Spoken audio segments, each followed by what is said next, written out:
Hello everyone. So I have decided that I'm going to start a YouTube channel for mostly my students for educational purposes.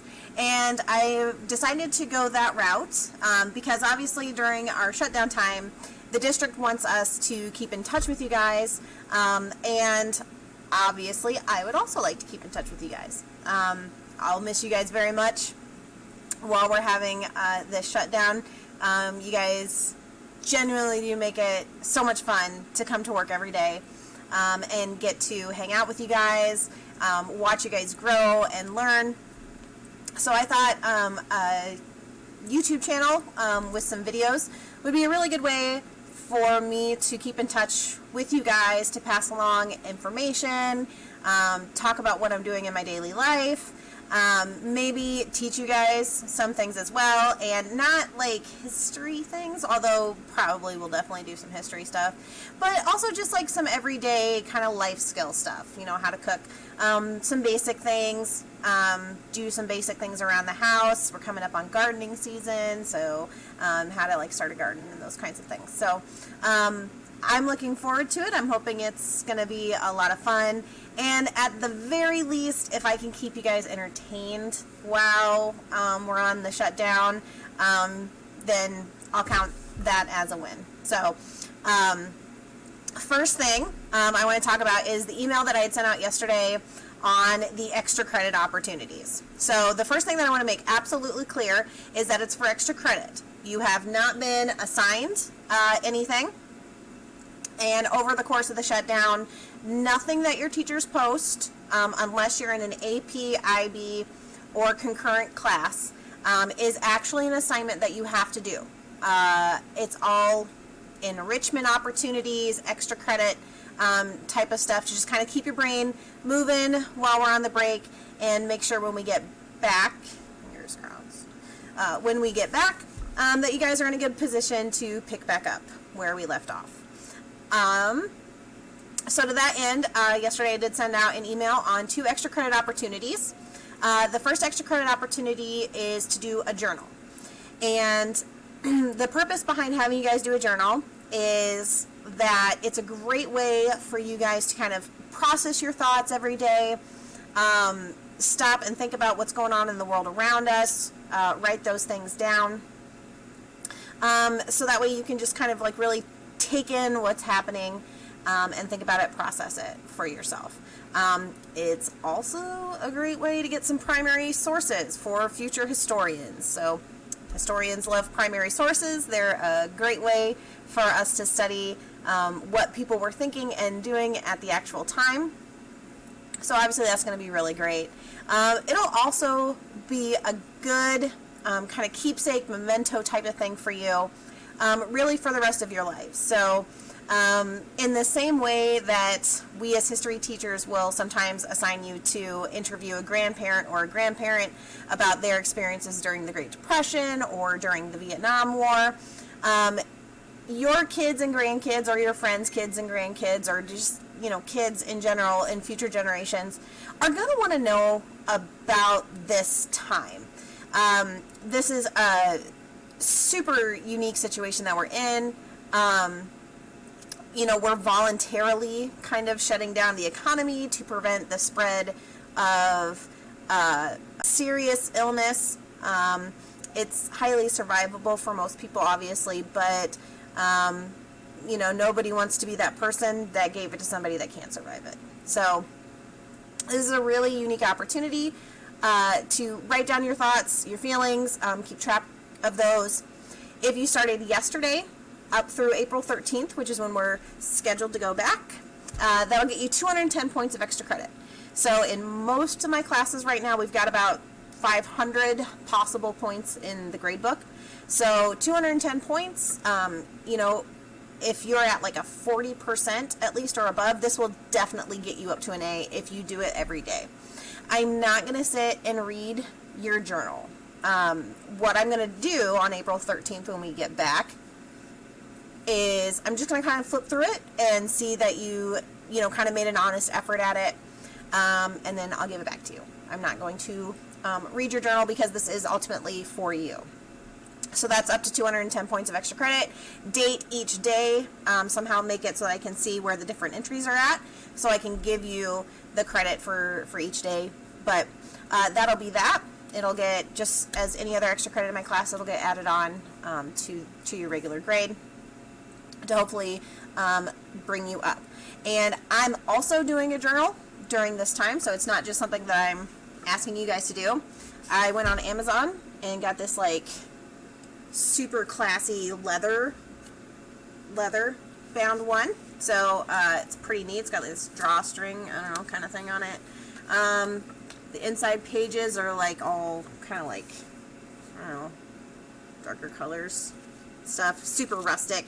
It's got like a real, I don't know, kind of like a Hobbit kind of feel to it. There and back again. I don't know. So I'm also keeping track of what I'm doing over the time, writing these things down in the journal. So I look forward to kind of checking those out when we get back. The second extra credit opportunity that I gave to you guys is a process paper. So the process paper, again, is not an assignment. You do not have to do it.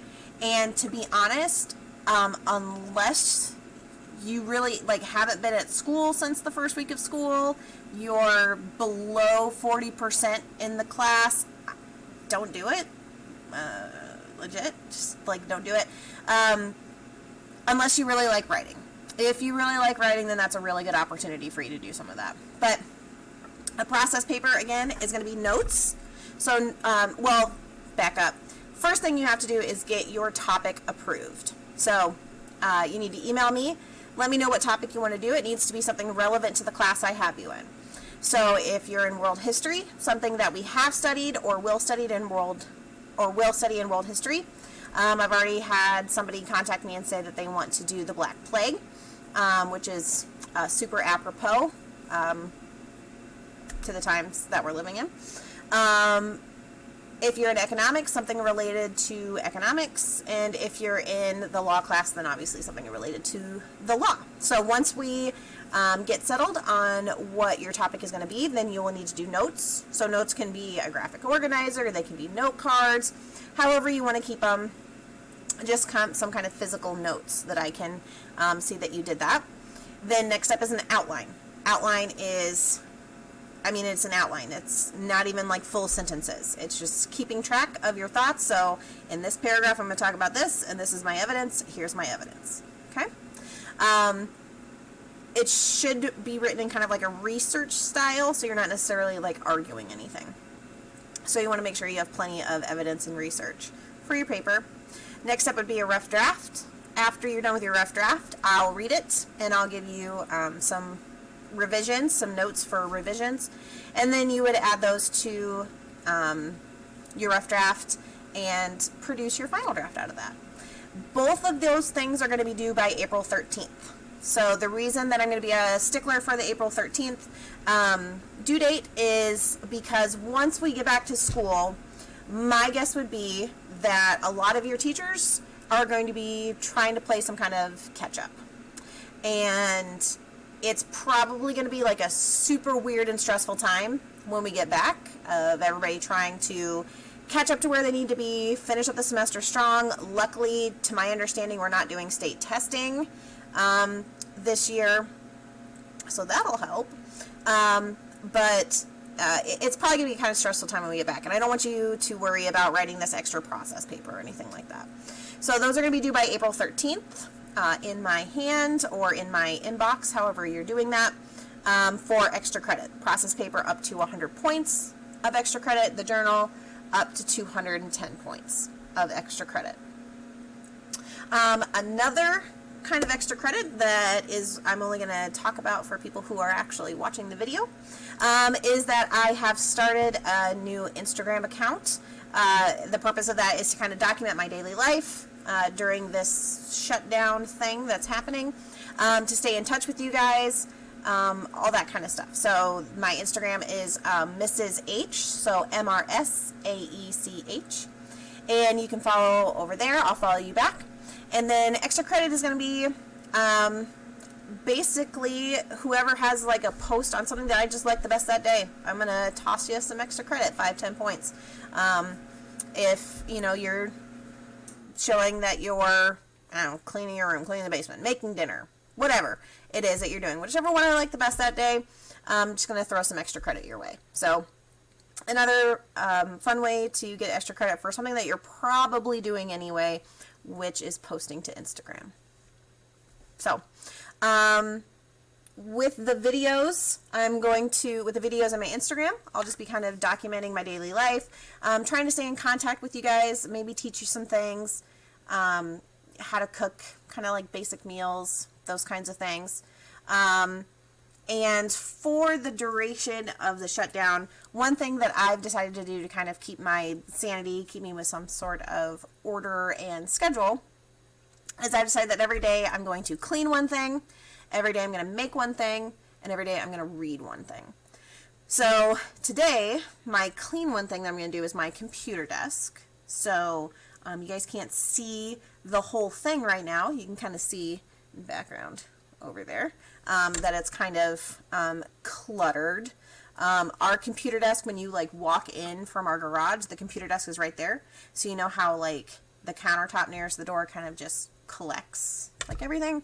That's kind of what our computer desk does. So I'm gonna get that cleaned up, use a little Pledge on it, clean it up, so that'll be looking nice. My make one thing that I'm gonna be hopefully making today, I think is gonna be some cinnamon rolls. So one thing that I'm also doing with my daughter over the course of the shutdown is we're gonna make a cookbook together for our family.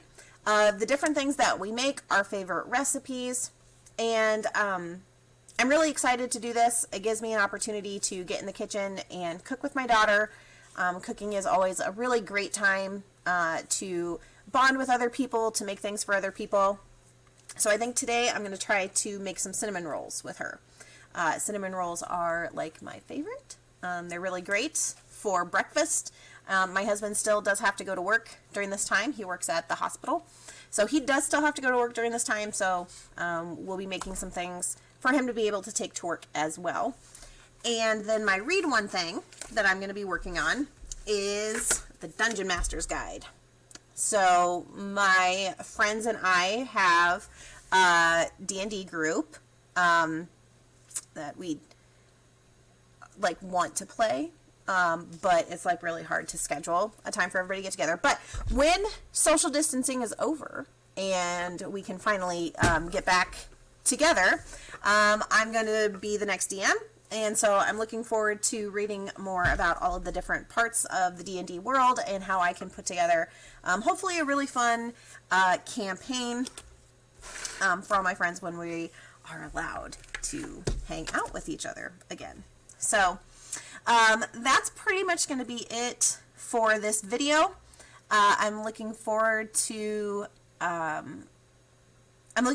staying in touch with all of you, seeing how you're doing in your daily lives, and at the very least, hopefully I can keep you guys entertained during this pretty kind of weird and stressful time. So feel free to comment on anything that you want to see me do or make, like different recipes, those kinds of things.